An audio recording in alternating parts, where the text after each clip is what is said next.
Hola, Giro el Terrícola les saluda en esta oportunidad iniciando este año 2024 compartiendo unas imágenes desde la Estación Espacial Internacional y esperando, claro está, que no haya ninguna clase de inconveniente por derechos de autor, ya que pues estamos siendo claros que son imágenes de la Estación Espacial Internacional a través de la NASA, ¿sí? Y bueno, ¿por qué estas imágenes? Realmente pues se trata de observar la maravilla de la creación del Señor desde el cielo, en directo. Es increíble, ¿no? Muchos humanos anteriormente jamás se hubiesen imaginado que tuviésemos el privilegio de observar parte de la creación de nuestro Señor de esta manera, pero bueno, ahí la tenemos en su plenitud. Y mientras pues vamos avanzando en esta situación, quisiera contarles que fue precisamente hacia el siglo VI después de Cristo un monje llamado Dionisio el Exiguo quien propuso que habláramos de la era cristiana.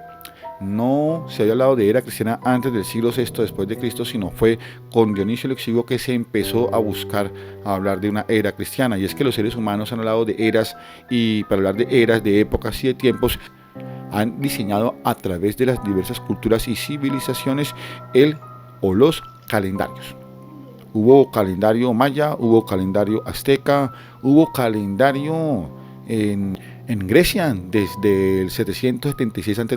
con los primeros Juegos Olímpicos. Inició el calendario judío en el año 3762 a.C., el calendario griego en el año 776 a.C. con la primera Olimpiada. Roma inicia, si mal no estoy, en el 753 a.C. también.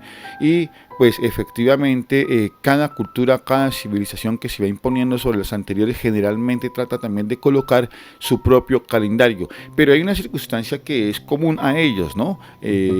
Estos pueblos que acabamos de denunciar, excepto el romano, pues se ciñeron a calendarios lunares, ¿no? En tanto que pues Roma adapta un calendario que se rige a través o alrededor del sol, y este es el calendario que en el siglo XVI, más exactamente, si mal no estoy, en el año de 1582, el Papa Gregorio XIII avala como oficial, desapareciendo de tajo 10 días entre el 5 y el 15 de octubre de dicho año, y desapareciéndolos porque pues necesariamente el equinoccio de primavera ya iba adelantado 10 días, y esto afectaba pues algo muy delicado, ¿no? Que es el tema de la agricultura. Estos calendarios generalmente se han diseñado por parte del ser humano para poder conocer los ciclos de la tierra, de la lluvia y del sol, y así cultivar los alimentos necesarios para la supervivencia del ser humano.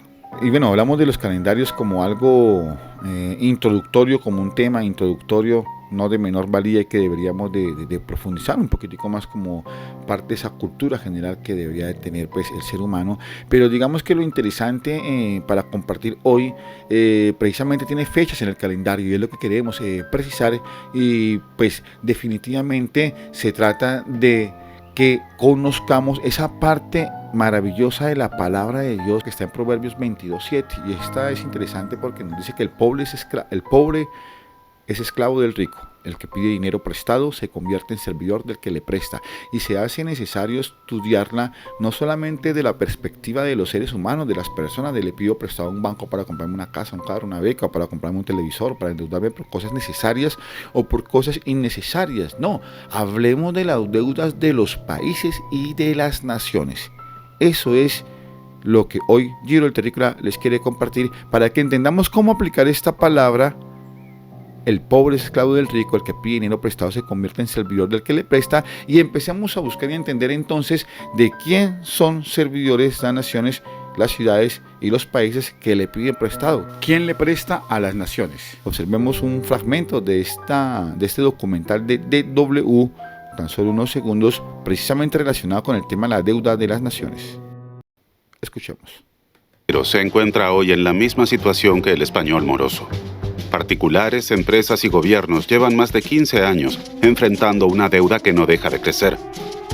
La pandemia del coronavirus y la guerra en Ucrania han agravado la situación. ¿Significa esto que el mundo colapsará pronto bajo una enorme montaña de deuda? Al fin y al cabo, ya se han acumulado más de 300 billones de dólares en deudas. Es un número colosal con 14 ceros. La población mundial tendría que trabajar gratis durante 3 años y medio para pagar esta deuda. 3 años y medio debemos trabajar cada uno de los habitantes de la Tierra para poder pagar esta deuda externa. Pero veamos cuáles son los países más endeudados. Y es aquí la sorpresa para muchas personas, ¿no?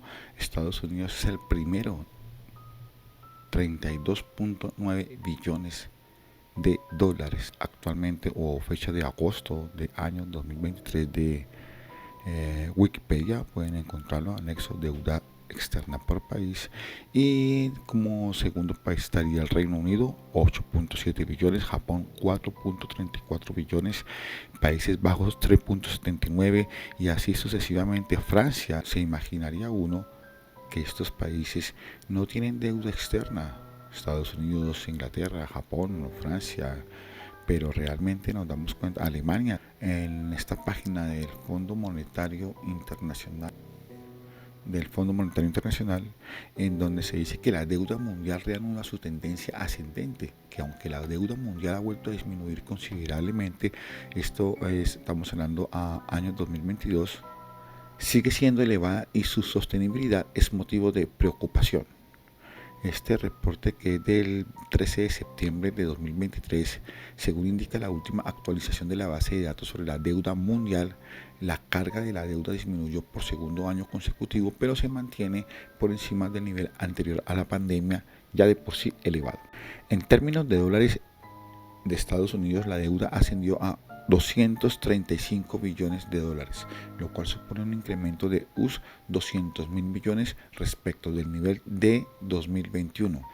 Entonces nos damos cuenta que la deuda es bastante grande, y esta deuda se divide aquí, según esta página del Fondo Monetario Internacional, por la deuda pública, la de los estados, y la deuda pues de las entidades privadas, ¿no? Que son las que vienen representadas aquí en este cuadro. Y pues más adelante el mismo Fondo Monetario Internacional nos describe unas tendencias, unas fuerzas de las tendencias de la deuda, para tratar de observar, hace un análisis de esos sesudos que suelen hacer ellos de un lapso de tiempo de 62 años, y nos terminan vaticinando que pues las deudas venían en aumento de la pandemia, impulsadas por países como China, vaticinando, ¿no? Haciendo como un sumario, un resumen de cómo venía la situación, ¿no?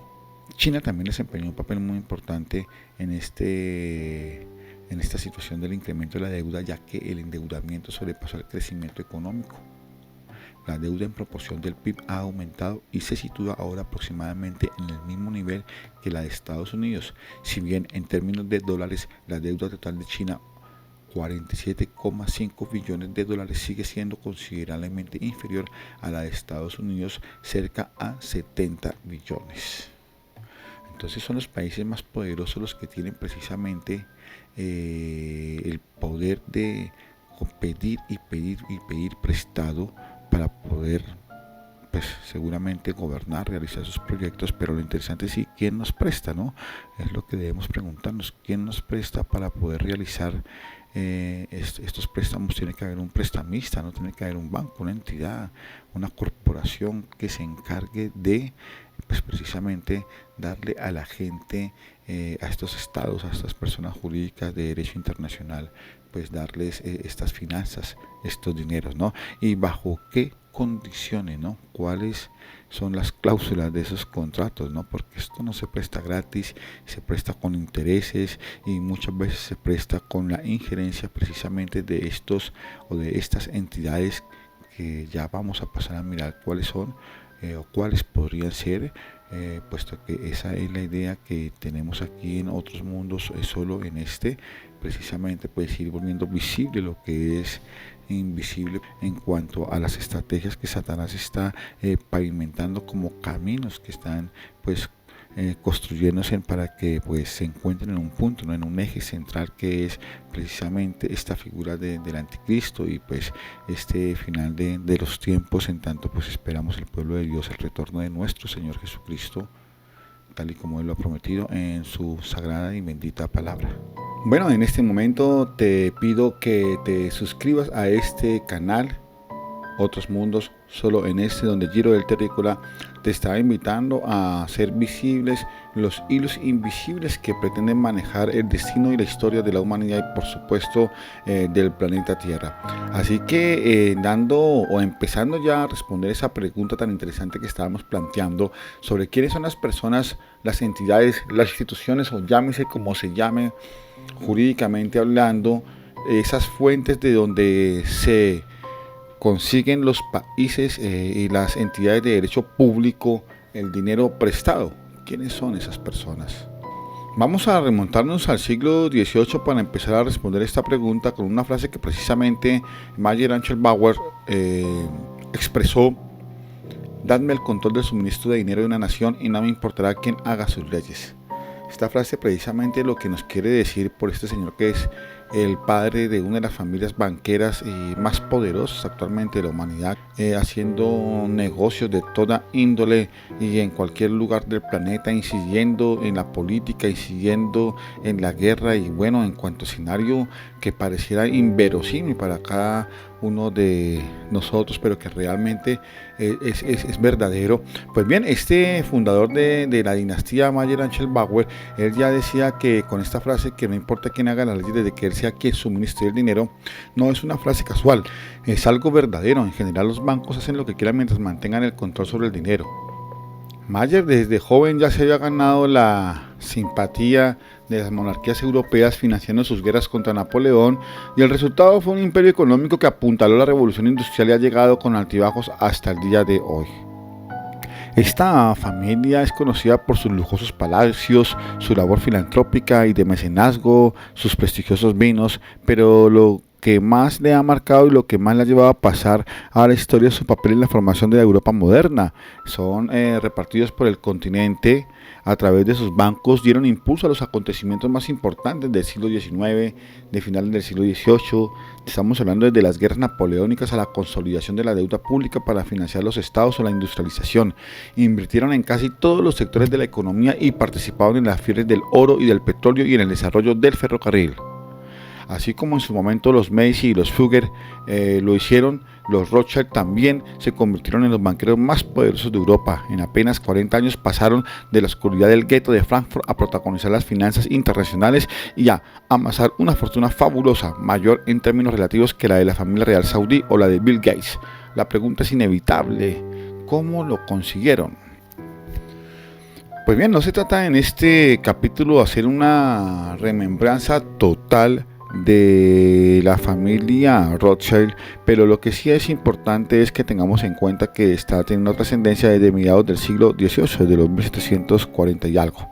Nacido Mayer en Judengasse de Frankfurt, el gueto judío de la ciudad, su historia es la de un emprendedor que se creció ante la opresión que sufría su pueblo. Al estar marginado de la sociedad gentil, los judíos se la montaban supuestamente, pero su papá ya se dedicaba a actividades de negocios mercantiles y a préstamos de dinero, ¿cierto? Y a compraventa de artículos. Esta situación que era la debilidad y la burla de su familia, puesto que no tenían el linaje para pertenecer a la aristocracia, pues se convirtió posteriormente en su fortaleza, y esta fortaleza está construida alrededor de un mito que desconoce la ayuda que ha recibido o la orden que ha recibido alguno de los representantes más importantes de esta familia por parte de Satanás.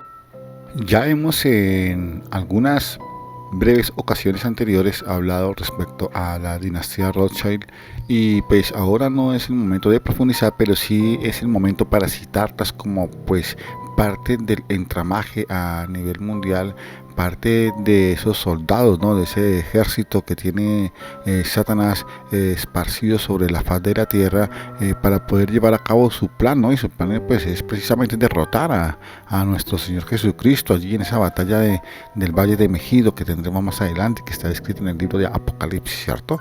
Ahora bien, no es solamente esta familia ni esta dinastía, es dueña de diversos bancos y bueno, de muchísima riqueza a nivel mundial. Es necesario también hablar de otras situaciones o de otras entidades, y esta familia es precisamente una de las que más ha prestado plata a las naciones a través de la historia, e incluso apoyando a ingleses y a franceses dentro de las batallas napoleónicas. Y bueno, pues unas ambivalencias totales en las cuales pues lo que importa es el mercado, el capital del dinero, ¿no?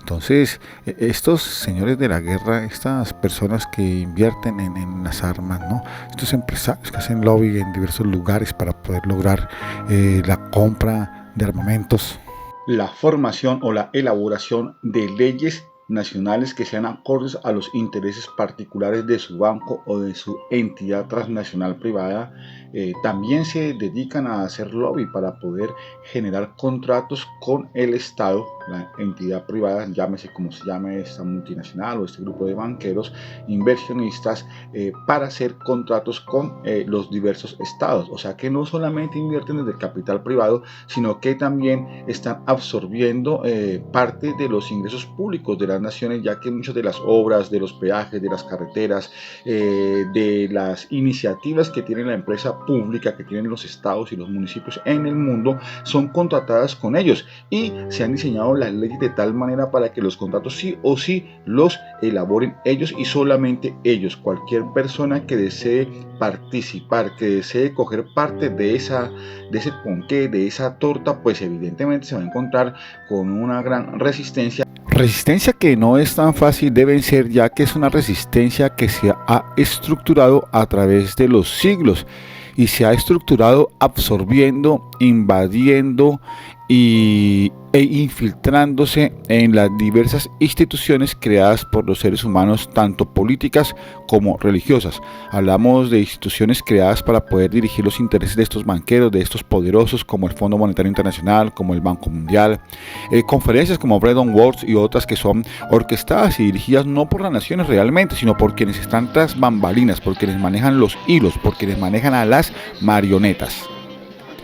Estrategias desarrolladas ya por otras formas institucionales del ser humano, desde los jesuitas, los masones, los Illuminatis y otras formas secretas de vincularse en las personas, pero que son formas efectivas de infiltrar, de formar caos y de dirigir ese caos, esa tensión hacia el desarrollo de los intereses ocultos de quienes manejan el dinero. Ahora bien, si ya tienes todo el dinero del mundo, ¿por qué carajo te interesa incrementar tu poder? ¿De qué te quieres apropiar tú si ya eres dueño de dinero, si ya eres dueño de los bancos, si ya eres dueño de la multiplicidad de formas de invertir, bien sea invertir en minas, invertir en oro, en diamantes, en petróleo, invertir en el mercado de valores, invertir en el mercado del arte? O sea, están invirtiendo en todas las formas que producen dinero, pero entonces, ¿para qué más dinero? ¿Para qué más plata?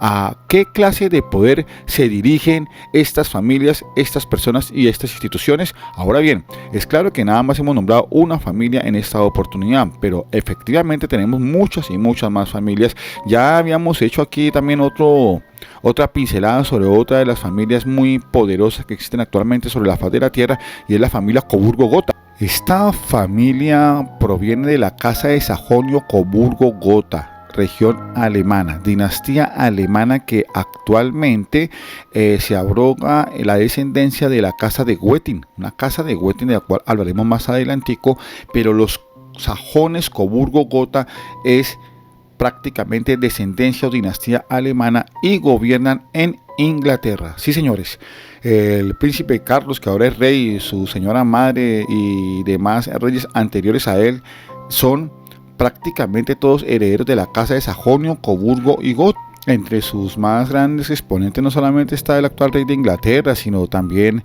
los reyes belgas.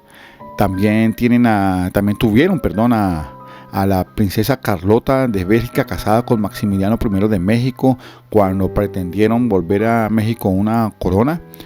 allá entre 1863 y 1867. También tuvieron a Fernando II de Portugal, en tanto que pues Portugal se convirtió en república. Y pues importante tener en cuenta que el segundo hijo de Ernesto I, el príncipe Alberto, fue quien se casó con la reina Victoria del Reino Unido en 1840, y pues al morir la reina Victoria llegó pues esta familia a el poder en Inglaterra. Estos serían dos entre varios de los ejemplos que se pueden encontrar a través de la historia, que nos va dejando huellas que es menester, que es importante ir interpretando a la hora de poder entender lo que son los acontecimientos que están sucediendo como preparación al fin de los tiempos. Entonces la familia Rothschild, la dinastía de la casa Sajonia, Coburgo, Gotha, y como dos ejemplos, como dos perlitas, le vamos a sumar una tercera, que es la casa de Wettin. La casa de Wettin es una dinastía de condes, duques, príncipes, bueno, de toda esa clase de cargos que gobernaron el territorio de lo que es Sajonia, la actual Sajonia, hoy en la República Alemana. Durante más de 800 años ellos gobernaron allí en esta región de Sajonia, y algunos de sus representantes fueron elegidos como reyes en diversas regiones del globo, entre ellas en Polonia, en el Reino Unido, en Portugal, en Bulgaria y en Bélgica. El más antiguo miembro de los Wettin se conoce como Dietrich o Ditérico, cuyo territorio estaba radicado en los alrededores de Diezgau, localizado en el borde occidental de los montes Harz, alrededor del año 1000, como parte de la conquista alemana de las marcas eslavas orientales del Imperio Carolingio. La familia adquirió el castillo de Wettin, del que tomaron su nombre. El castillo de Wettin está situado en Wettin, en la región llamada Hochgau, a orillas del río Saale. Hacia 1030 la familia Wettin recibió la marca oriental sajona como feudo del Sacro Imperio Romano Germánico. La importancia de la familia Wettin en las marcas eslavas hizo que el emperador Enrique IV del Sacro Imperio Romano Germánico los invistiera en 1089 con la marca de Misnia como feudo del Sacro Imperio. Toda esta información que les estoy compartiendo está aquí.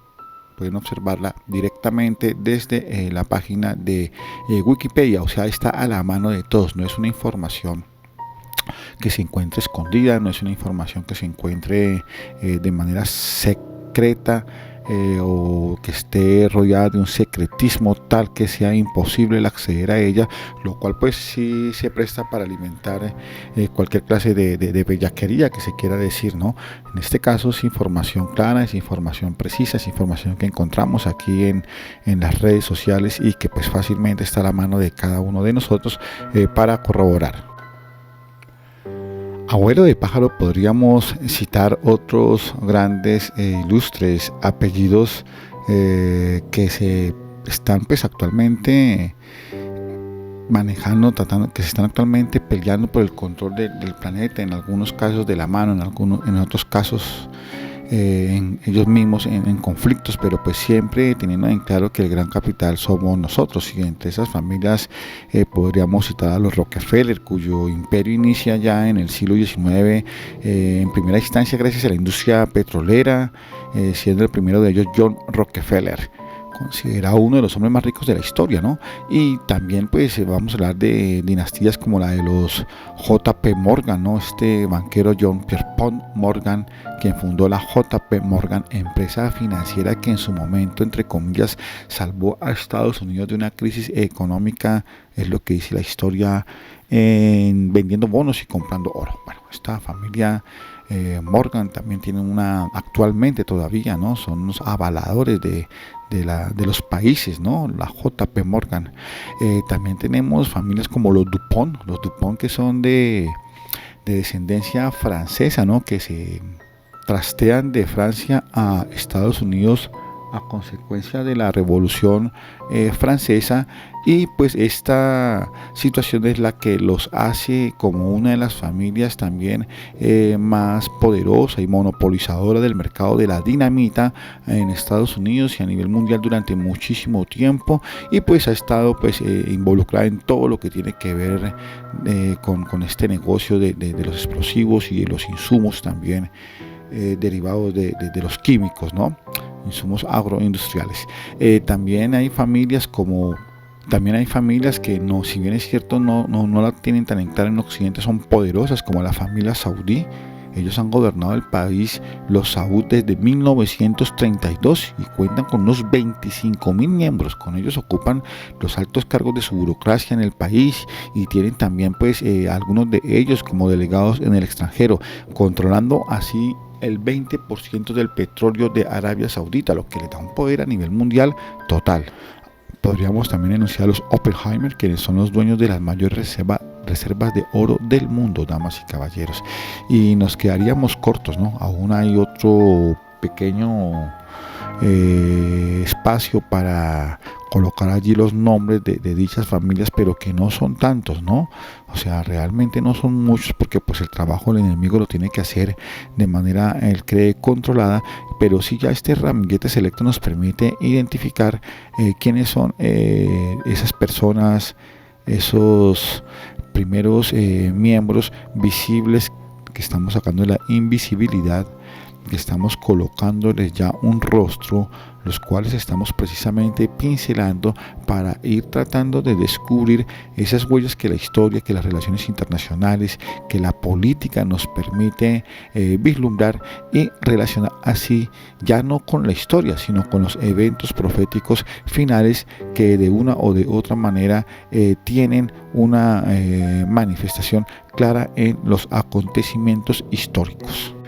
Es claro entonces que la palabra nos dice en Proverbios 22:7, para ir concluyendo: el pobre es esclavo del rico, el que pide dinero prestado se convierte en servidor del que le presta. Entonces no podemos estar desconociendo que las obligaciones y las deudas a las cuales se suscriben los estados y las ciudades, los municipios, los departamentos, un ente territorial, esta palabra del Señor también aplica para las deudas de las naciones.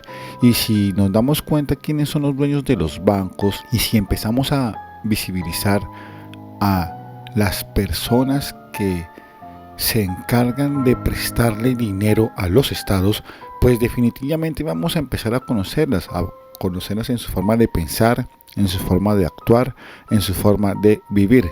Y por sus hechos los conoceréis, por su forma de pensar les conoceréis. Y es cuando entonces nosotros efectivamente empezamos a deducir que somos esclavos de las familias de poderosos que son los dueños en última instancia del dinero, y que son los dueños de las riquezas minerales, los dueños de muchísimas